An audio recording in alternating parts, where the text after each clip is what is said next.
后礼拜就要过年啊，台中市食安处呢去食品厂卖场等等餐厅呢，嘛去调查总共有24件224件年节产品，去调查到一件德性产品，甲一件呢商用产品，重金属价拢超过标准。这重金属价若食伤济，上油脂嘛上咱的骨价，还有一件磨豆的产品验出大肠杆菌超过标准。食安处虽要求这3件物件拢袂使搁卖。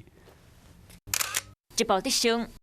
一包白色菇拢互验出真济重金属镉，那这包磨豆互验出真济大肠杆菌。这3项产品已要求业者立即下架，食安处也将这3个业者纳入加强查核对象。德性含白色菇过年抢在食到食材，台中市食安处调查发现，一间卖大货因卖德性，每公斤有5毫克的价，等于10公斤钞票3毫克。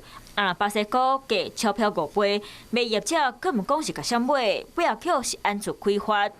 以食安法第47条处以新台币3万元的罚款。食安处讲，重金属镉长期累积伫咧体内，可能会影响腰子和骨头。若磨豆、大肠杆菌钞票，代表制作过程无清气。即马共配合已经规批下架，别咧配合搁伫咧检验，若是定检验无合格，食安处得以违反食安法第17条，对食品厂罚3万块以上300万以下罚金。